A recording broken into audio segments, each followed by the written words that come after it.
The house stood at the edge of town, a relic from a forgotten era. Its weathered facade loomed over the overgrown yard, casting long shadows that seemed to stretch and writhe in the dim light of dusk. The locals called it the Whispering House, for they swore they heard murmurs and faint voices emanating from its decrepit walls. Nobody dared to venture near after sunset, when the air grew thick with an eerie stillness broken only by the occasional creak of old floorboards and the haunting echo of a distant whisper. Yet, despite the warnings and the tales that spread like wildfire through the town, one man remained undeterred. Thomas Matthews was a skeptic, a man of science who scoffed at superstition and dismissed ghost stories as figments of overactive imaginations. A renowned historian specializing in local folklore, he saw the Whispering House as nothing more than a curious anomaly, a puzzle waiting to be solved. It was on a cool autumn evening that Thomas decided to unravel the mysteries of the Whispering House once and for all.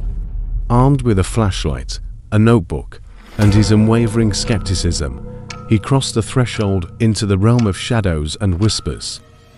The air inside the house was thick with dust and the musty scent of neglect.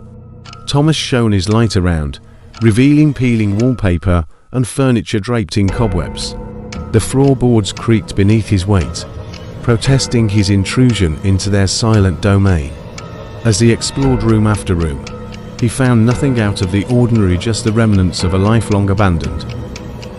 Hours passed, and Thomas began to grow weary. He had found no evidence of the supernatural, no hint of the voices that purportedly haunted the house. Perhaps, he thought, the legends were nothing more than a product of fear and imagination. Just as he was about to give up and leave, Thomas noticed a staircase hidden behind a half-closed door. Curiosity piqued. He ascended the stairs, his flashlight beam dancing along the cracked walls. At the top, he discovered a narrow hallway lined with portraits of stern-faced individuals, whose eyes seemed to follow his every move. At the end of the hallway, a door stood slightly ajar.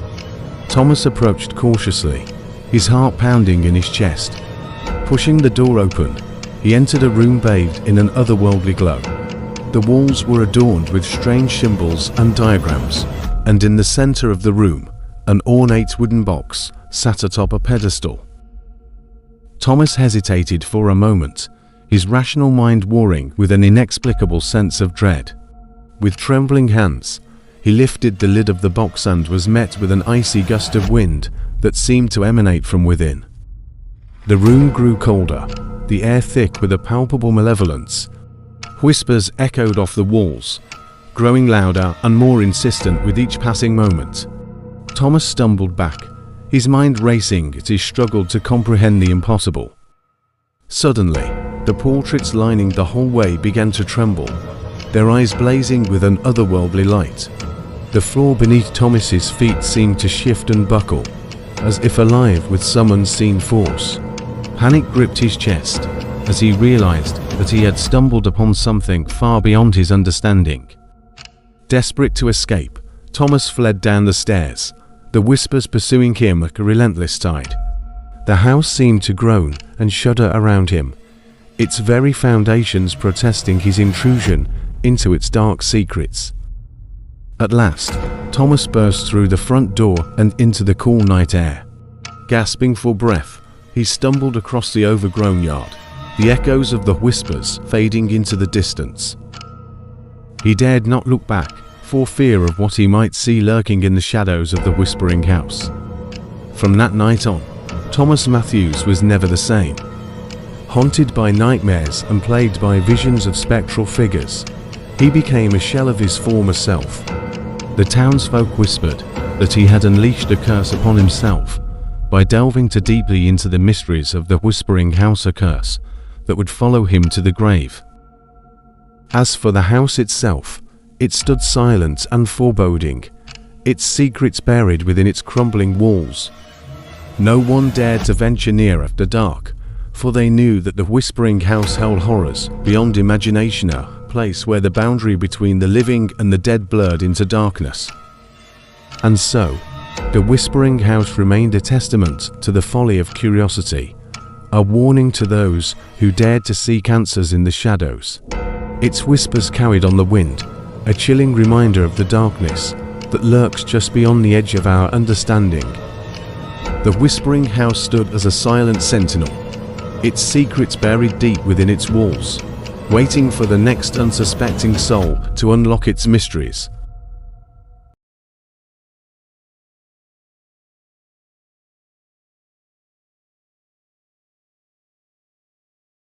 In a sleepy village nestled between mist-covered mountains, there was a house with a sinister reputation. It stood at the end of a winding, overgrown path, its windows darkened by heavy curtains, and its garden choked with weeds. The villagers spoke of it only in hushed tones, referring to it as the Cat's Cradle. Legend had it that 10 cats had once lived in the house, each with a peculiar, unsettling quality. They were said to be more than mere pets. They were guardians of dark secrets, keepers of a malevolent force that seeped into the very walls of the old manor. The story of the Cat's Cradle began in the late 1800s when the house was first built by an enigmatic figure, Dr. Edgar Marlowe. Marlowe was a scholar of the occult and the arcane, known for his interest in ancient rituals and forgotten lore. His arrival in the village had been met with curiosity and unease, and though his purpose was shrouded in mystery, it wasn't long before rumors began to circulate. Dr. Marlowe's interest was in the art of necromancy. He sought to bridge the gap between the living and the dead, believing that cats, with their otherworldly grace and nocturnal habits, were the perfect vessels for his experiments. He acquired 10 of them, each from different parts of the world, believing they held special significance. The cats were no ordinary felines. Each had a distinct appearance. One was an albino with eyes like molten gold. Another was a sleek black cat with fur as dark as midnight, while yet another had fur the color of storm clouds. There were also a calico with patches of fiery orange, and a tortoiseshell whose eyes seemed to reflect an inner turmoil. The rest had similarly uncanny traits that made them stand out even among their kind. The villagers watched from afar as Dr. Marlowe conducted his experiments. Strange noises would emanate from the house at night, eerie chants, the sound of scratching claws, and whispers of incantations. The cats were seen roaming the grounds, their eyes glowing with an unsettling light, their movements synchronized in a way that seemed almost ritualistic. One winter's night, the house was engulfed in flames. The villagers watched in horror as the fire consumed it, the blaze so fierce that it illuminated the sky. Despite their efforts, the fire brigade could do nothing to save the house or the mysterious man who had lived there. When the fire finally subsided, the remnants of the house were nothing more than smoldering ruins. In the aftermath, the 10 cats were never seen again. Some villagers claimed they had escaped the inferno, vanishing into the night with their ghostly presence. Others believed they had perished with their master, their souls bound to the ruins of the house. Regardless, their disappearance only deepened the mystery surrounding the Cat's Cradle. Years passed, and the house fell into disrepair. The local children dared each other to approach the ruins, but none would venture too close. Strange occurrences became commonplace. Lights flickered on and off in the distance, shadows flitted past the edges of the ruins, and the villagers often felt an inexplicable chill in the air. One day, a young historian named Clara, intrigued by the legends, decided to investigate the Cat's Cradle. Armed with research and an insatiable curiosity, she arrived at the village and made her way to the ruins. The villagers tried to dissuade her, recounting the stories of the cats and the dark rituals, but Clara was undeterred. She wanted to uncover the truth behind the legends and the fire that had destroyed the house. Clara set up camp near the ruins, documenting everything she could find. She explored the remnants of the house, carefully photographing the charred remains and making notes of any unusual findings. It wasn't long before she discovered something peculiar. A small, hidden chamber beneath the remains of the basement. With great effort, she cleared the debris and entered the chamber. The walls were lined with arcane symbols and inscriptions, their meanings long forgotten. In the center of the chamber was a stone altar, its surface engraved with the same mysterious symbols. Clara's heart raced with both excitement and trepidation as she examined the altar and the objects surrounding it. Among the debris, Clara found a collection of old, tattered books and manuscripts. They were filled with strange diagrams and incantations, some of which seemed to detail rituals involving the 10 cats. It was clear that Dr. Marlowe had been performing something far beyond mere necromancy. He had been trying to harness the power of the cats for some unknown, possibly sinister purpose.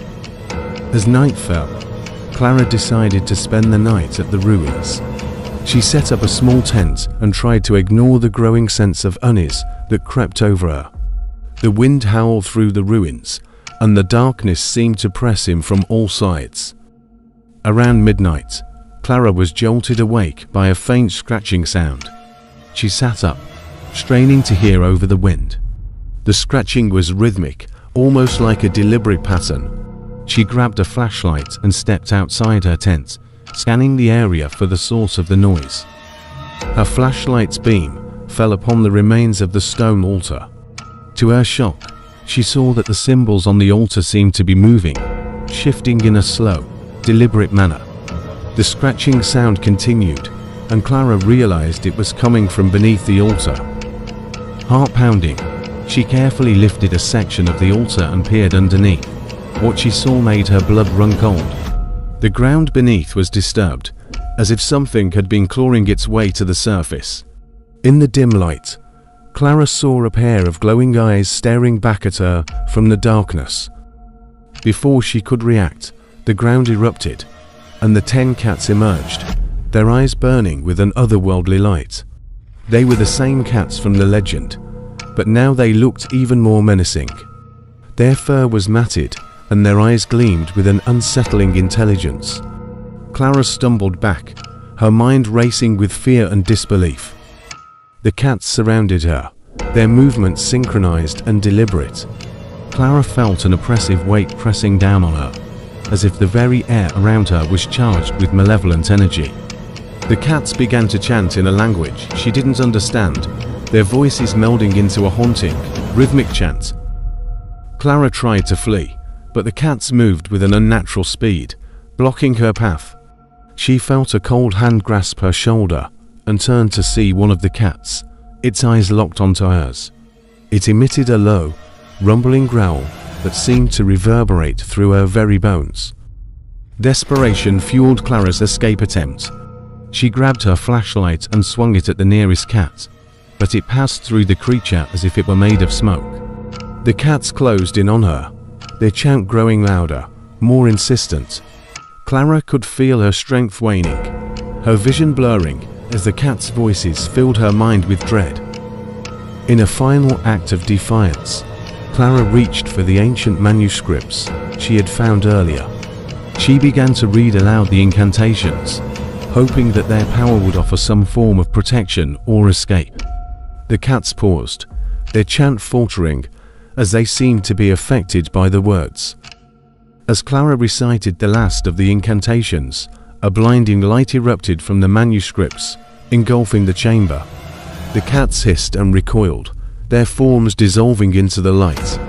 Clara shielded her eyes, feeling the overwhelming force of the light push her back.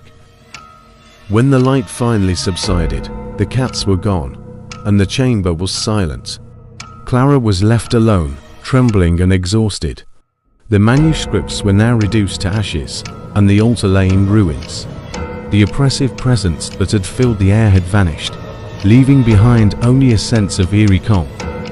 The next morning, Clara packed up her belongings and left the ruins, never to return.